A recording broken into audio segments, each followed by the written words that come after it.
Hey guys, welcome back to our channel CSC concepts with Parineeta. Guys, आज हम डाका एक इंटरेस्टिंग टॉपिक देखने वाले हैं, that is Rabin Karp method. Now what is this method? This method is basically used for string matching. ठीक है, string matching algorithm है ये एक डाका। इसमें जनरली क्वेश्चन कैसे दिया होगा आपको, इस तरीके से कोई टी दैट मीन्स एक टेक्स्ट दिया होगा और एक पी मतलब पैटर्न दिया होगा। बेसिकली आपको क्या करना है, ये जो टेक्स्ट है ना उसमें से ये पैटर्न 26 जो है वो 26 इस टेक्स्ट में प्रेजेंट है या नहीं वो देखना है, और अगर प्रेजेंट है तो वो कौन से इंडेक्स पे प्रेजेंट होगा वो हमको बताना है, right. So basically you can relate it with like हम गूगल सर्च करते हैं या फेसबुक, इंस्टाग्राम, किसी में भी आप किसी का आईडी सर्च करते हो तो जनरली क्या होता है, उसके पास ऑलरेडी अवेलेबल जितने भी वेबसाइट्स है, इंफॉर्मेशन है, डेटा है, वहां पे उसको आप क्या कंसीडर कर सकते हो, वो सारा जो ऑलरेडी फेड डेटा है वो हमारा टेक्स्ट है, और आप जो सर्च रिजल्ट चाहते हो, जो आपने सर्च किया है सर्च बार में, वो आपका पैटर्न है। तो हाउ इट वर्क्स कि वो पूरे अवेलेबल टेक्स्ट में से वो आपका पैटर्न मैच करने जाता है कि इस पैटर्न से मैच होता हुआ जो भी इंडेक्स है वो सारा इंडेक्स का इंफॉर्मेशन वो आपको लाके देता है, right. So kind of this is how you can relate it, right. तो इसमें इसके क्वेश्चन में आपको क्या दिया होगा, एक टेक्स्ट दिया होगा, एक पैटर्न दिया होगा और एक क्यू या मॉड्यूलो दिया होगा, राइट। ये आपको क्यू करके भी दे सकते हैं या क्वांटम या मॉड्यूलो लिख के दिया होगा, इस तरीके से कोई एक नंबर दिया होगा। सो ये तीन चीजें आपको दी है, और रेबिन कार्प मेथड या रेबिन कार्प एल्गोरिथम अगर आपको अप्लाई करने को बोला है तो कैसे करना है, यहाँ पे हम लोग स्टेप बाय स्टेप देखेंगे। तो सबसे पहला स्टेप क्या होता है गाइस इसका रेबिन कार्प मेथड का, the first step is in fact to find out P mod Q, right. अगर आपको कुछ भी नहीं दिया है तो आपको मॉड्यूलो निकालना है। इसमें ऐसा भी हो सकता है कि आपको कुछ स्पेसिफिक दिया हो कि सम करना है, माइनस करना है, मल्टीप्लाई करना है, तो अगर ऐसा कुछ क्वेश्चन में स्पेसिफाइड है तो हम वो करेंगे। उसका भी ऐसा हो तो एक दो एग्जांपल मैं आपको बता दूंगी, एक्सप्लेन पूरा सॉल्व करके बता दूंगी। बट अगर उसमें से कुछ स्पेसिफाई नहीं किया है, जैसे इस क्वेश्चन में आपको सिर्फ टी, पी और क्यू दिया है और बोला है रेबिन कार्प के हेल्प से ये पैटर्न कहाँ पे है उसका इंडेक्स फाइंड आउट करो, तो अगर इतना ही दिया है तो बाई डिफॉल्ट हम लोग रेबिन कार्प में क्या करते हैं, मोड फाइंड आउट करते हैं, राइट। तो सबसे पहले स्टेप पे हमने P mod Q find out किया, that is 26 mod 11 that will give us 4। Mod क्या होता है गाइस, आप लोग को आइडिया होगा ही, सिर्फ रिमाइंडर 11 को अगर आप 26 को डिवाइड करो 11 से तो रिमाइंडर क्या बचेगा, 11 into 2 is 22 and 26 minus 22 is 4। तो इसका आंसर हमें मिला 4।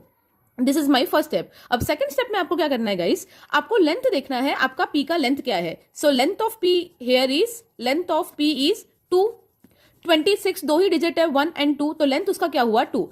अब पी का लेंथ आपका जो भी हुआ है, यहाँ पे जैसे 2 है तो आपको 2 2 के पेयर में ये पूरे टेक्स्ट को डिवाइड करना है। अब इसमें एग्जाम में बच्चे एक रिपीटेड गलती क्या करते हैं कि जैसे 31 पहले लिखा, फिर नेक्स्ट 2 डायरेक्टली ले लेते हैं 41, फिर ले लेते हैं 59, बट आपको ऐसे नहीं करना। 2 2 की पेयरिंग आपको कैसे करनी है, सबसे पहले ये 31, फिर ये 1 से स्टार्ट करके 14, फिर 4 से स्टार्ट करके 41, 15, 59, 92 उस तरीके से, राइट।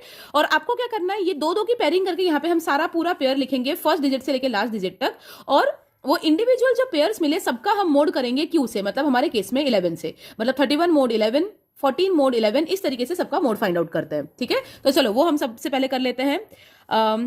31 1 4, तो 31 एमओडी मोड भी लिख सकते हो या मॉड्यूलो साइन भी कर सकते हो। 31 मोड 11, 14 मोड 11, तो चलो ये सिमिलर चीज हमको पहले कर लेनी है, ऐसे सबका मोड करेंगे। सिमिलरली 65 मोड 11, तो 11 into 5 is 55, 55, तो 65 minus 55 क्या होता है 10, 11 into 4 is 44, 44, 53 minus 44 is 9, 11 into 3 is 33, 35 minus 33 is 2, ठीक है।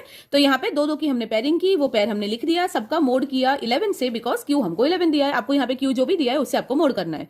तो यहाँ पे हमको सबके वैल्यूज मिले। अब फर्स्ट स्टेप में हमने जो यहाँ पे 4 निकाला था ना, उसका मतलब क्या है, रेबिन कार्प एल्गोरिथम क्या बोलता है कि ये जो 4 आपको मिला, दिस डिनोट्स दैट यहाँ पे आपको जितने भी डिजिट्स मिले, जहां पे भी आपको 4 मिला वहां पे आपको आपका पैटर्न मैच मिलने की पॉसिबिलिटी है।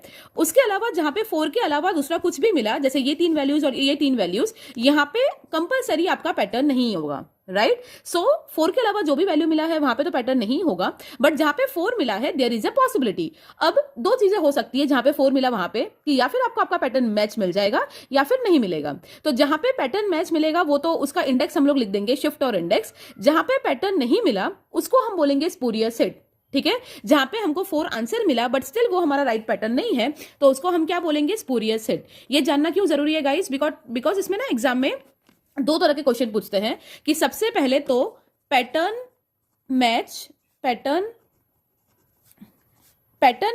कितनी बार हुआ वो पूछते हैं, प्लस पैटर्न जहां पे मैच हुआ वो शिफ्ट नंबर क्या है वो इंडेक्स नंबर क्या है और यहाँ पे हमको कितने स्पूरियस हिट्स मिले। एग्जाम में आपको इनमें से कुछ भी पूछ सकते हैं या हो सकता है ये सारे पूछे रेबिन कार्प के हेल्प से, ठीक।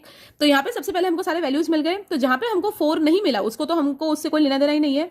अब जहां जहां हमको 4 मिला ये 4 जगह पे, वहां पे हम देखेंगे कि यहाँ पे ये जो 15 है ये 4 वैल्यूज को उसका मतलब हमको चेक करना है। ये जो 15 है क्या ये 15 ही मेरा पैटर्न है 26? नहीं, तो ये मेरा क्या बन गया, लेट्स से इसको मैं SP लिख रही हूं अभी यहाँ पे, ठीक है। तो ये मेरा एक स्पूरियस हिट है बिकॉज यहाँ पे 4 तो आया है बट ये मेरा पैटर्न नहीं है।